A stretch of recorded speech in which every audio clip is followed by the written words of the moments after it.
going for my favorite thotty toddler. I really do love the overalls in the middle of winter. In case you can't tell, I'm very impractical. And I chalk this up to the fact that I actually grew up in Nevada, not Vegas. I know you're just about to ask me that. I actually grew up in a small town that was significantly less classy than Vegas. Which is hard to believe, I am fully aware, but who here has heard of a little thing called truck nuts? Okay, like a decent amount. So truck nuts, for those of you who are normal, are these silicone, not silicone, that's a shape. Silicone testes that look like they were just plucked out of a Ken doll. You look like I am just destroying you. I'm so sorry. I've seen them many times. Oh, you know your way around a silicone ball sack? Oh, fuck yeah, you really know your way around a silicone ball sack. Okay. But yeah, silicone ball sack, that's my joke. You drape it over a trailer hitch of a truck. I think it is meant to attract vagina. I have yet to see it work. Do you know? No. Okay, cool, okay. The mysterious ball sacks, that is my memoir. But I bring up truck nuts because my hometown is something known of a one truck stop, multiple truck nut kind of town. Yeah. The scrub to stop ratio is absolutely bonkers. In fact, it is projected that within the next 4 years, the number of truck nuts will exceed Elko's entire population. This is because, of course, Elko has started a modesty campaign against breastfeeding mothers. Because as any good American knows, the only sexy body part that should be hanging and slinging in a non-sexual manner is, of course, truck nuts. But mothers, being so clever as per usual, have figured out that if you just kind of cover up your situation with truck nuts, they have a tendency to leave you alone. And like it started out, of course, with like mothers just like balancing like one on their boob and the other on the baby's forehead. But some people wanted a little bit more coverage. They wanted a little bit more modesty. So what they did was they took like those really ugly crocheted blankets and started crocheting truck nuts onto them. Yeah, they look like the world's ugliest Pandora bracelet, and there's just slightly more of a choking hazard. I love the lack of laughs on that one. It means your values are fine with it being on a baby's forehead, but in the mouth. But yeah, no, I lived in Elko for 18 years, which is so long that by the time I could drive myself to school, the parking lot where I parked was actually the hospital I was born in.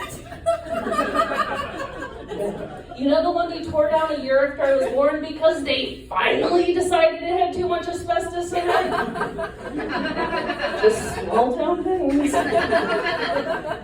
And while Elko prepared me for a lifetime of mesothelioma, it didn't exactly prepare me for dating. So who here is single?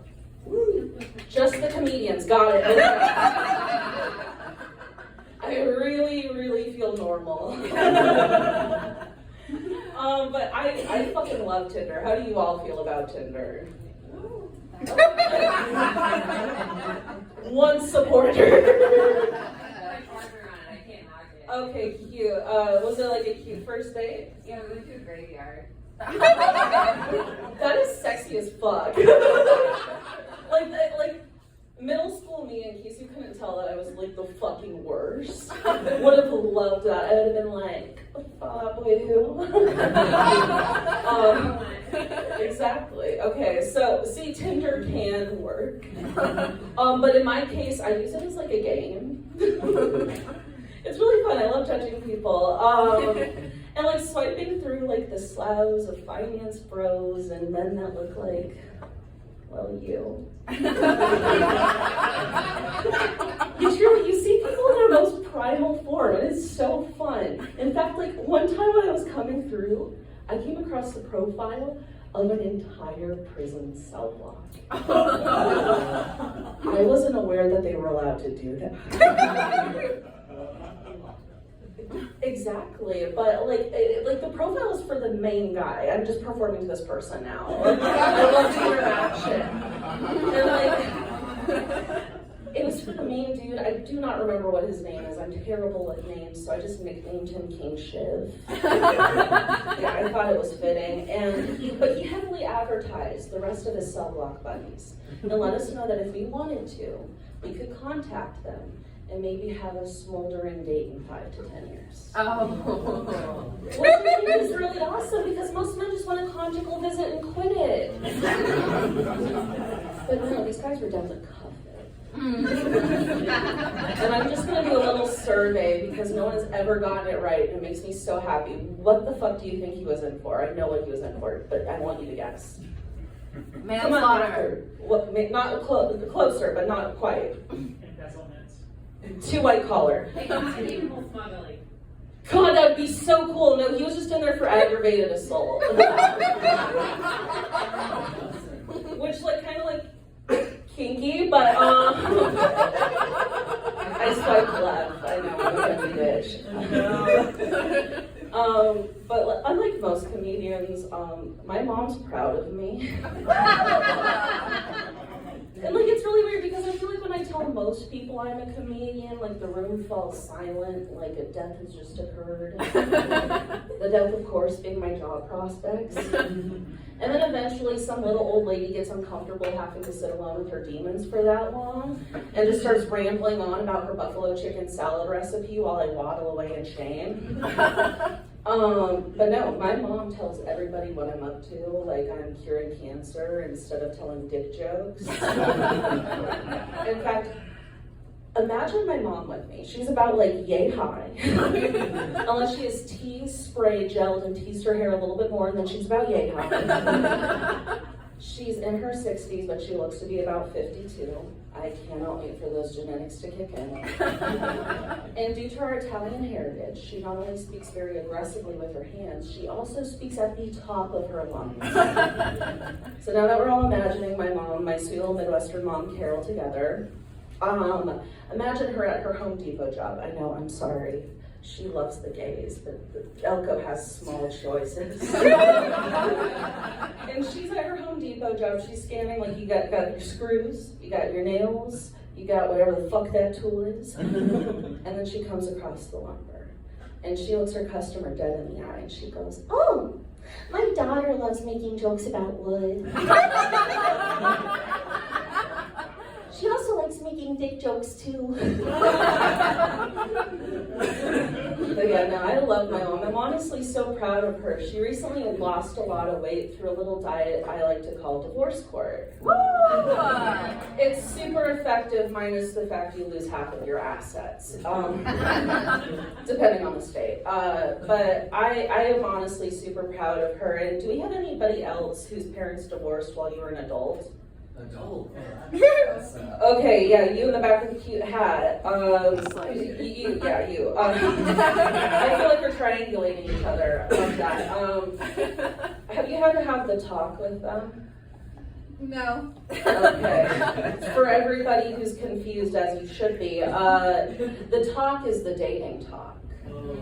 Yeah, you see, when your parents divorce when you're an adult, you have to fill them in on what has changed since they've been in the game. Oh.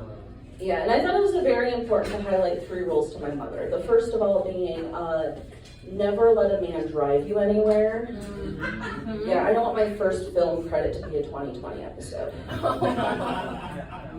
Number 2, do not let a man pay for you. They expect head now. It was concerning that I did not have to explain the term head to my mother. I thought she was such a nice girl. Mom's a slut! And number 3, and most importantly, stay far the fuck away from the rapper Young Gravy. Do we all know what Young Gravy is? I feel like that half of the room. Okay, I'll just explain it because I love explaining him. He's like if Macklemore, the rapper, the loose term rapper, had a baby with a Minnesota Viking and Hugh Hefner. But the baby didn't want to fuck 18-year-olds and instead wanted to fuck divorcees. Yeah. And, call me weird, but I don't want my mom fucking that. You're just asserting what everybody has known my entire life. They're a little strange. But yeah, you've been a wonderful audience. I just want to let you all know that. I'm really excited to be down in Portland. And you know what, I think I'm going to say goodnight to you guys.